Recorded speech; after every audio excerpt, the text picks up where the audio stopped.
Hey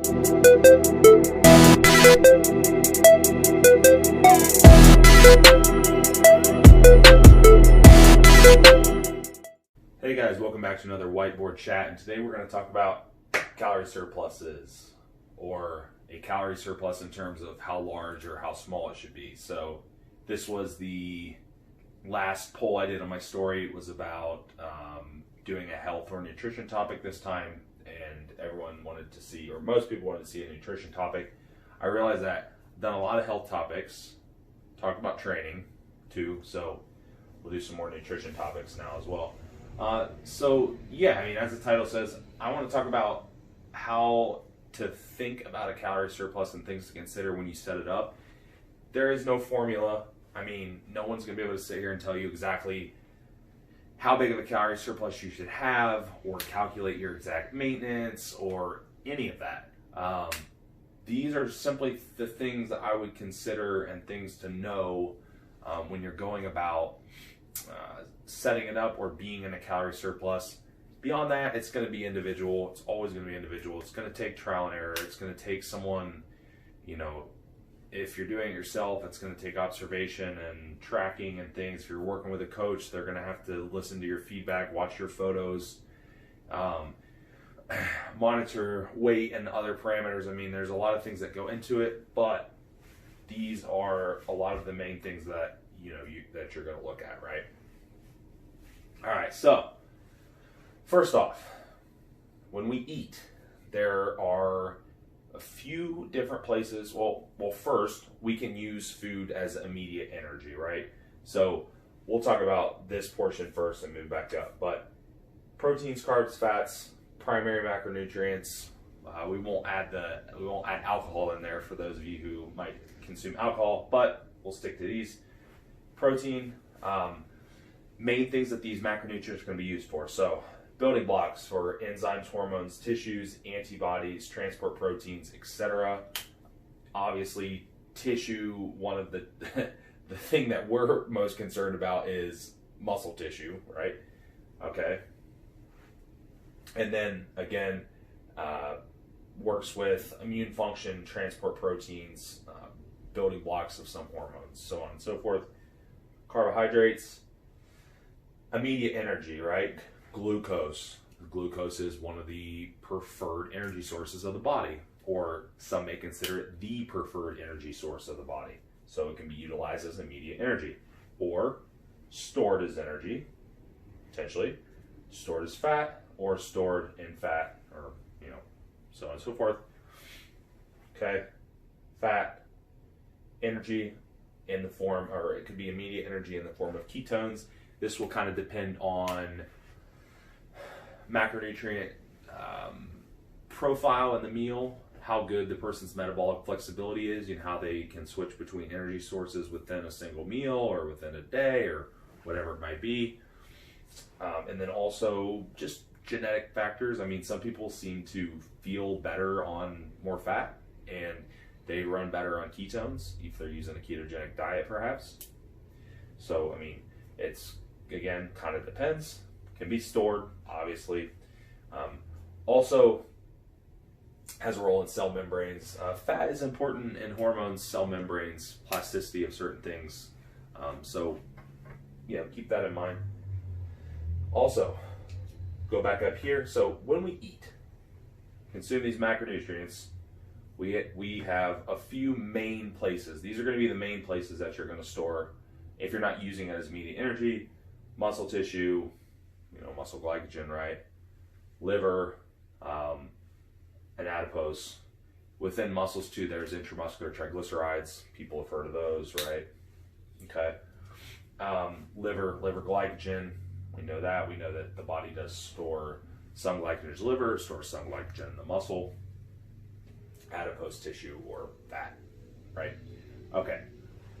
So that's kind of the breakdown of what we're consuming, where it goes when we consume it. Now where it goes depends on a few things. So I put insulin sensitivity on there. It's always the hot word, right? But it's going to also depend on how big the meal is, perhaps, and how much over storage capacity or over your maintenance it is. All right. So when we talk about insulin sensitivity, that's literally the cell's sensitivity to insulin. I know people throw this word around all the time and they talk about blood sugar, but I don't know if they actually know what insulin sensitivity is. Does that play a role here? Yes. It plays a role in how the nutrients are potentially stored and potentially where they're stored. Okay. So if you are, give me an example. So if you are 300 calories over maintenance for a day, your insulin sensitivity, metabolic flexibility, I mean, these things are going to potentially, and also like current body fat level and glycogen stores, these things are going to help determine where these energy is going. Once it's broken down into glucose and lipids and all that, where it's actually going to end up, right? All right, so some things to consider with, I made a couple notes here, smaller versus larger surpluses and metabolic adaptation. So what I mean by this is kind of a more of a genetic or an inter-individual thing in terms of some people, and you know, if you're a coach and you work with a lot of people, you may find this, or maybe you are this person. We have metabolic adaptation. We reduce calories, right? Metabolic adaptation can occur at some point. It depends on the person. Some are more than others. We have metabolic adaptation when we increase calories. Now, there's a ceiling on that, right? You know, your metabolism isn't going to just indefinitely increase, but if you're coming out of a lower calorie phase or a leaning phase or something like that, you may potentially notice that at first or for even a long period of time in some people. What can happen is making those small increases, potentially you just see metabolic adaptation upward and you don't really notice anything. You don't really gain any muscle. You might not even gain any weight. The metabolic adaptation may simply compensate for the increase in calories. That's not really, this is kind of deceiving, small versus large surplus. It should be more like small versus large increase in, you know, calorie consumption when making adjustments. Really what that should be titled, but you get my idea there. So that's something to watch for. So in terms of, you know, people ask me all the time, how much should I increase calories? That's a really tough question to answer because it's going to depend on, you know, how lean are you? Are you coming out of a deficit? What is your metabolic adaptation tendencies like? How long have you been in a surplus? How far away from your maintenance calories are you? How much weight have you gained? How much body fat do you have? Blah, blah, blah. It's going to change. I mean, you know, people that follow me, they know that I have very adaptive metabolism. My calories get very high. There are instances where I don't even bother making small increases because nothing happens. I just adapt. But as I get further away from maintenance, I may need to, potentially, because I mean, I'm not going to just continue to adapt upward indefinitely. So yeah, again, just some things to consider. All right.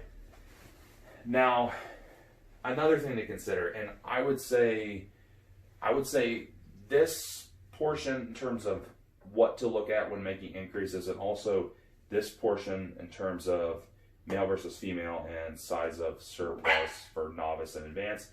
These things are probably most important simply because this is where the most individuality comes into play. But, all right. So, size of surplus for novice and advanced. The reason that this is relevant is because a advanced person is going to put on muscle slower, usually. They are further away from their natural set point. They've already gained muscle. How much muscle a person can gain over a lifetime will vary from person to person. It will vary based on natural versus enhanced, right? Those things all matter. But in reality, the further away you get, the less muscle you're going to gain. It's probably going to happen slower, depending on what your plan is, right? So we may potentially want a larger surplus for a novice and a smaller surplus for advanced. Why? Because the novice person can probably build and repair and potentially gain muscle tissue slightly faster. They may be able to utilize that slightly larger surplus a little bit better than an advanced person that might be more susceptible to just storing it and adipose tissue because they can't build muscle as quickly, right? So that could potentially be something to consider. Male versus female. Yeah, I mean, obviously rates of muscle gain in male versus female is going to make a difference. How much over maintenance do they need to build muscle? I've seen people throw different figures out there. I've seen some literature on this. I don't know that these are people that are referencing exact studies, but I've seen some reputable people throw numbers out. I've seen anywhere from like 1 to 400 calories for a male and 1 to 400 for a female in order to have adequate extra energy coming in to repair and build tissue, muscle tissue, and not just so much coming in that you're going to end up storing a bunch in adipose. Now, that's not a huge difference, but I mean, there's hundreds of calories difference there. And I said 1 to 400 males, 1 to 300 females. Is that a really big difference between the two? Not really. A little less for females. It's also difficult to figure out, you know, what is a person's maintenance? Well, maintenance moves. Maintenance is not always the same. Maintenance when you've been in a calorie surplus for a long time, when you have more body fat, when leptin levels are higher, when you have been, been in a surplus, well, I already said that. That's going to vary and be different than someone that's just coming out of a leaning phase, that's been in a calorie deficit for a long time, that's lower body fat, their metabolism has probably gone down, it's probably adapted downward, their maintenance is going to be lower. You know, that's why the whole idea of just shooting back up to maintenance after a contest or shooting over maintenance is so flawed, because you don't even know what maintenance is. It's going to move, and the amount of adaptation is going to vary person to person, and that's really going to determine what your maintenance is. However, we can take those numbers and kind of figure out what a reasonable increase in calories might be when we need to create a surplus. But again, you know, guys, you're going to find that it just varies person to person. And you know what? And it can vary from situation to situation within the same individual. I mean, I've had individuals that I found that they need very little surplus. You know, we can increase their plan 20 grams of carbohydrate and that's it, or maybe another 5 grams of fat or something like that, and that's minimal calories. I mean, that's like 80 to 125 calories. It's not that much. For other people, that might not even do anything. They're just gonna adapt. They might not even notice any difference, or their NEAT levels go up. That's a different subject. But again, and then within those same individuals, I may notice different trends at different times, or sometimes the individuals that I've worked with for a very long time that have gained a lot of muscle.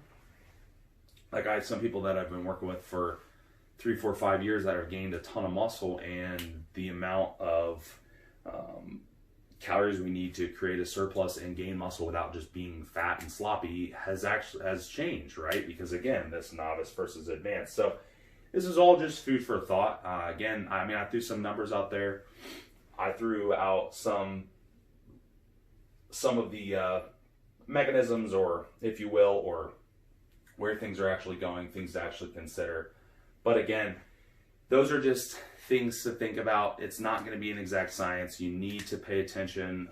You need to look at photos. You need to know what the heck you're looking at. But I hope this is at least helpful in getting you started and provoking thought when you are trying to work through surplus phases. So hope that's helpful. Talk to you guys next time.